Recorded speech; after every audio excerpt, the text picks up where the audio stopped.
Lämpimästi tervetuloa kahvitauolle. Minä olen Maaris Leettis, työhyvinvointivalmentaja ja työnohjaaja. Ja minä olen Mervi Männikkö, työnohjaaja ja työyhteisöpedagogi. Haluamme nostaa esiin työelämän onnistumisia, hyviä käytäntöjä, jotka vahvistavat työn iloa, merkityksellisyyden tunnetta ja yhteisöllisyyttä. Ota kuppi kahvia ja liity meidän seuraan. Hei, tervetuloa kahvitauolle meidän kanssa. Meillä on Maritin kanssa vieraana Meriitta.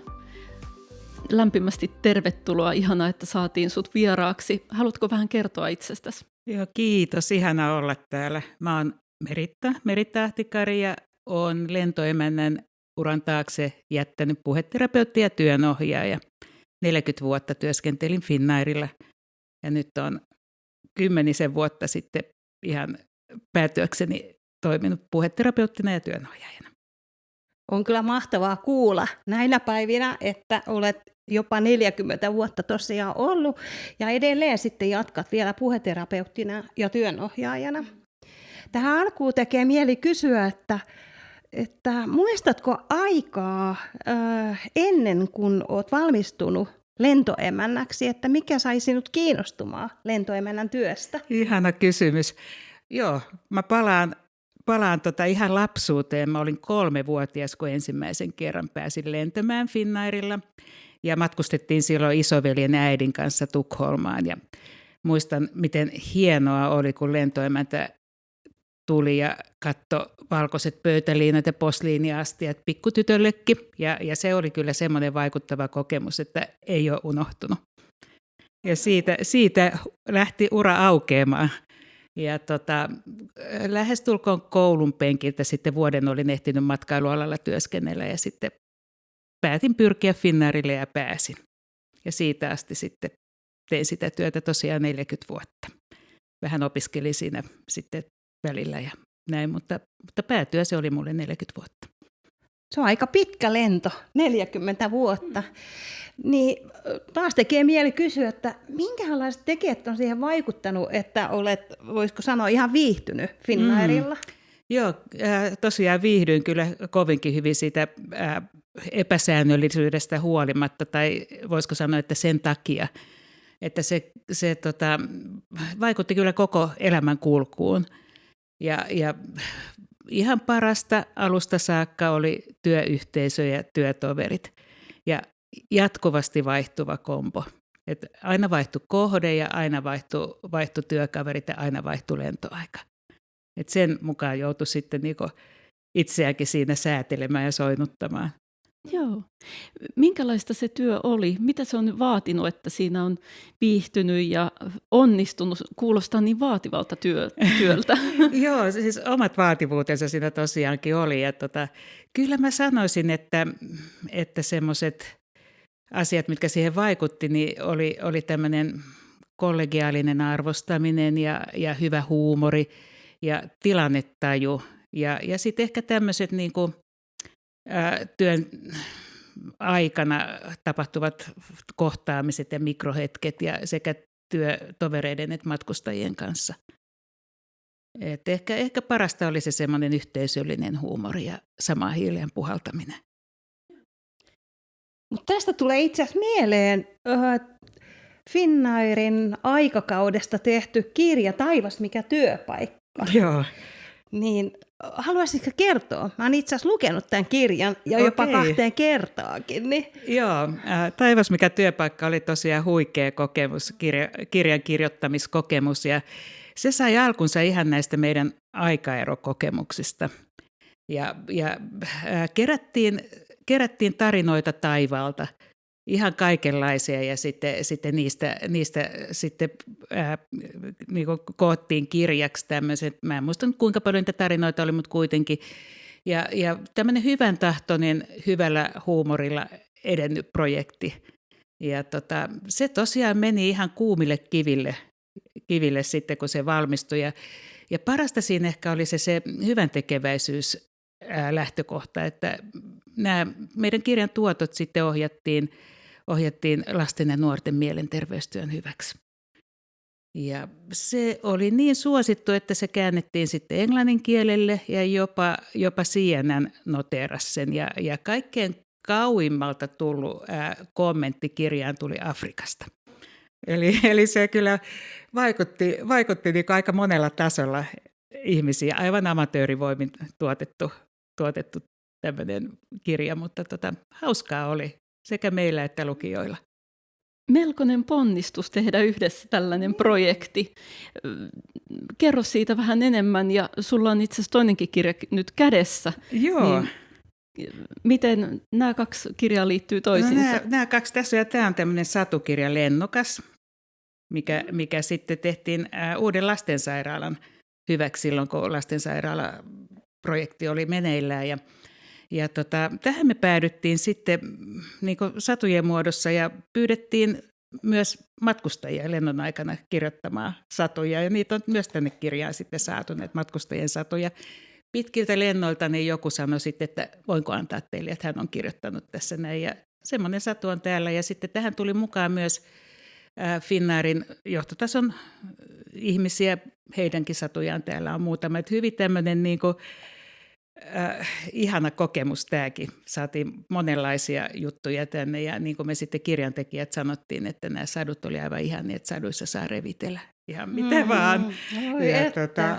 Ja tämä oli myös semmoinen yhteisöllinen kokemus ja tosiaan tulot sitten ohjattiin lastensairaalan hyväksi. Mulla oli itselläni silloin osasto 10 tämmöinen vaikuttava kokemus, joka tavallaan oli mulle sitten semmoinen niin kuin ponnahdus tähän, että nyt tehdään tämän lastensairaalan hyväksi tämä kirja.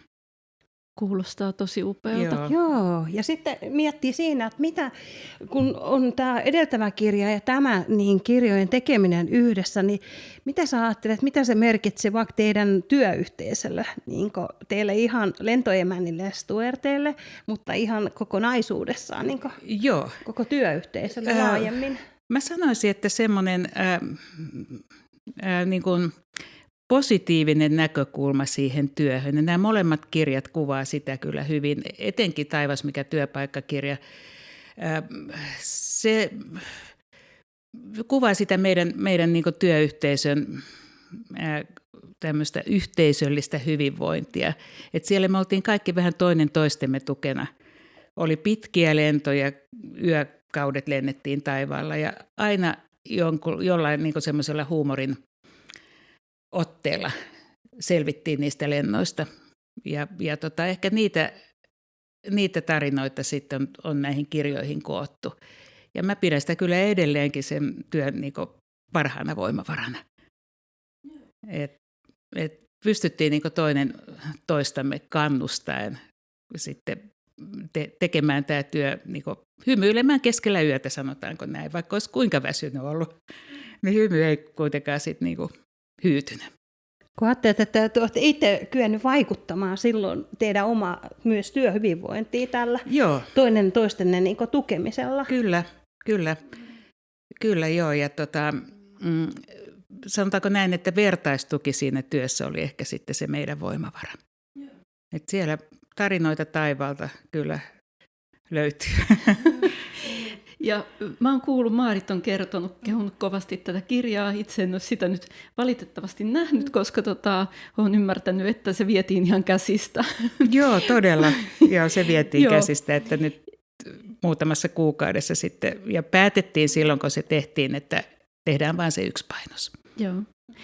Ja se, mitä niin kuin Maarit kertoi niistä tarinoista, että teillä on ollut lennoilla paljon muuttuvia tilanteita. Kyllä. Niin mikä on auttanut näissä muuttuvissa tilanteissa sen lennon aikana?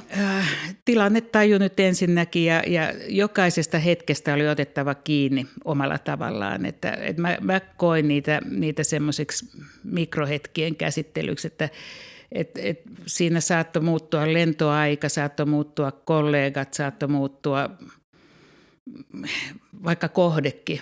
Piti mennä Kiinaan, niin ei päästykään ja mennäänkin johonkin toiseen paikkaan, koska Kiinan kenttä oli kiinni ja kaikki ajat muuttu. Että silloin oli selvittävä ja silloin oli otettava kiinni semmoisesta hyvästä, mikä siinä oli sitten silläkin lennolla.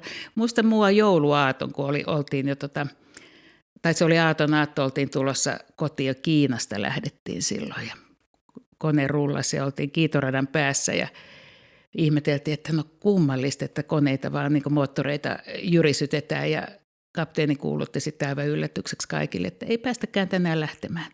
Rullataan takaisin ja mentiin kotiin vasta joulun jälkeen. Oho. Tällaisiin kaikki joutui niinku ehdottomasti sitten sopeutumaan. Ja siellä oli se kollegiaalinen tuki, miten siitäkin sitten selvittiin, jokainen omalla tavallamme. Melkoinen voimavara. On. Ja sitten kun ajattelee muuttuvia tekijöitä, voi olla yhtä lailla sitten työntekijät varmaan muuttuu, että ei todellakaan aina ole sama lentotiimi.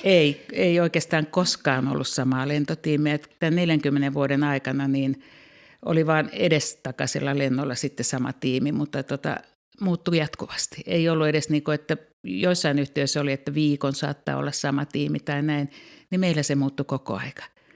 Ja me saatiin lentää 3 eri konetyyppiä, eli oli eri kokoisia miehistöjä.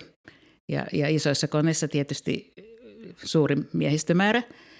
Ja kaikki tosiaan muuttui koko ajan. Et siinä täytyy olla jokaisella aika lailla tuntosarvet herkillä, että kuka kukin on.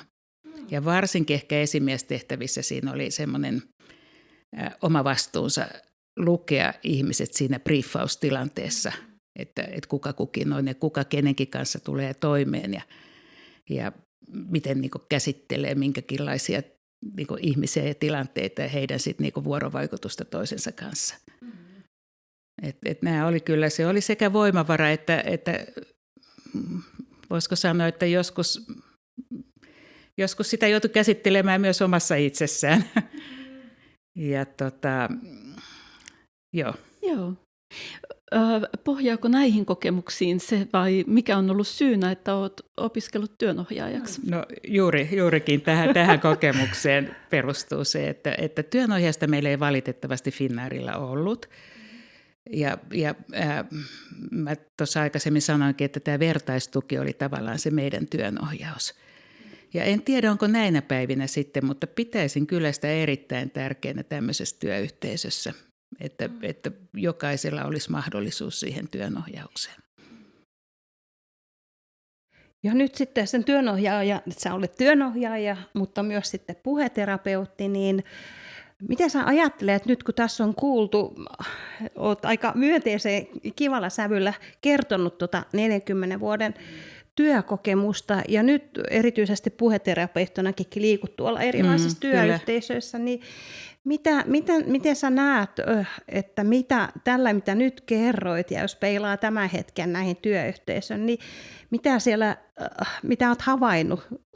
Onko tällaisia tekijöitä, että tämä ikään kuin otettaisiin kollegiaalinen tuki, että oletko aistinut tällaista?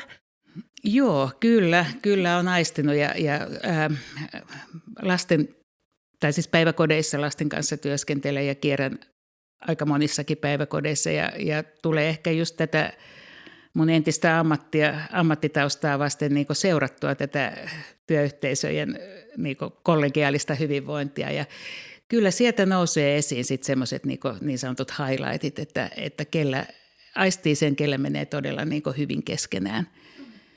Ja sekä lasten kanssa että kollegoiden kanssa. Ja kyllä mä sanoisin, että siinäkin semmoinen niin kuin huumorin kukka on se, mikä pitää myös niin kuin heidän työssään sen työn niin kuin voimissaan. Et muuttuvat tilanteet on päiväkodeissakin jatkuvasti, että lapsiryhmät muuttuu ja lapset on vähän sitten kuka milloinkin minkäkinlaisella tuulella, että pitää olla samalla lailla tuntosarvet herkillä myös niin kuin sitten sekä kollegan kanssa että sitten näiden pikkusten kanssa. Ja yhtä lailla muuttuvia tekijöitä päiväkodissakin. Että, jatkuvasti, niin, kyllä. Että joutuu siellä soinnuttamaan varmaan sitten todellakin joutuu, itseänsä työyhteisöä uusiin työtilanteisiin. Niin joo. Kyky tavallaan niin kuin sukkuloida siellä. Lapset on voimavara. Niin. Et kyllä niin kuin lapsista saa päivän mittaan paljon. Sitten, että mä itse tosiaan puheterapeuttina sitten päädyin niin lasten kanssa työskentelemään. Ja olen pitänyt sekä yksityisvastaanottoa että sitten tosiaan kierrän päiväkodeissa. Niin tulee aistettua monenlaisia sekä niin kuin vanhempia että opettajia että sitten päiväkotiin ilmapiiriä. Joo, kyllä. Joo.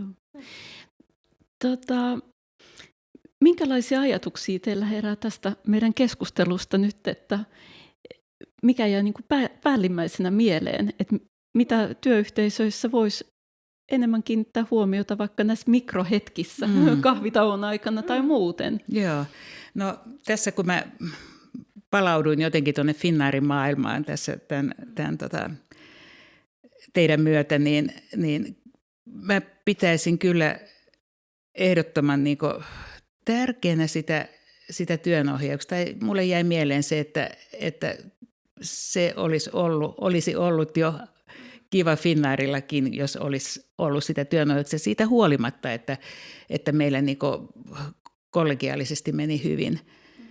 Ja päiväkodeissa sitä mun mielestä onkin opettajien taholta, että heillä täytyykin olla se työnohjaus, mutta se on kyllä mun mielestä semmoinen voimavara työntekijälle, että hän pystyy peilaamaan niitä omia voimavaroja sitten tämän työnohjauksen kautta. Ja että se ei ole aina työkavereidenkin harteilla, vaan että voisi olla joku ulkopuolinen taho, joka voisi siinä neutraalisti sitten olla, kuulla ja olla mahdollisesti tukena ja auttaa. Joo, niin. Kyllä.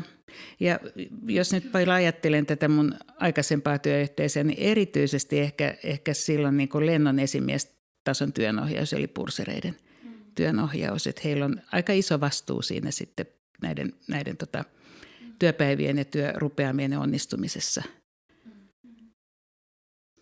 Kyllä. Että kaikki ei ihan pärjää siinä niin kuin hyvällä huumorilla, vaikka se voimavara onkin. Ja jos vielä tämän lisäksi peilaisi tuohon sun kysymykseen siitä, että ihan mahtavaa, että on yhdessä tehty se Taivas mikä työpaikka kirja ja sitten oli tämä lennokas kirja, eli ihan konkreettisesti niin kuin yhdessä tekemistä, että puhalletaan tavallaan niin kuin siihen yhteen hiileen ja yhdessä ja sitten kyllä tämä kollegiaalinen tuki näinä päivinä on ihan kyllä kans erittäin merkityksellistä edelleen, että tosi tärkeitä asioita työyhteisöissä, että voi luottaa, että jos tarvitsee apua, niin sitä on sitten mahdollisuus saada. Kyllä. Ja uskaltaa pyytää apua. Niinpä. Joo, mulla kanssa niinku huomio kiinnittyi tähän tarinaan näistä kirjaprojekteista, että se on ihan valtava niinku osoitus siitä, että mitä työyhteisö voi sen työn lisäksi saada aikaiseksi. Ja hyvän tekeväisyystarkoitukseen vielä niin kuulostaa niin kuin aivan mahtavalta, että ehkä just tällaista tarvittaisiin niin kuin enemmän. Niin kyllä. Joo. Päivänä. Joo, siinä niin kuin sanoinkin, että kyllä siitä sai sekä tekijät että lukijat niin. hyvää mieltä. Niin. Ja sitten näitä yhdessä tekemisen ideoitahan voi syntyä ihan kahvitauon aikana. Että siinäkin mielessä kahvitauot on näinäkin päivinä, että säilyttämisen arvoinen asia. Kyllä, siinä niin kuin, tulee luovia ajatuksia rennossa ilmapiirissä. Ja niin kuin Meritta sanoi, että ne mikrohetket on tosi tärkeitä. Ne on tosi tärkeitä ja niistä kiinni ottaminen. Kyllä. Hyviä ajatuksia arkeen vietäväksi. Kiitos. Kiitos erittäin paljon. Kiitos teille, että sain tulla.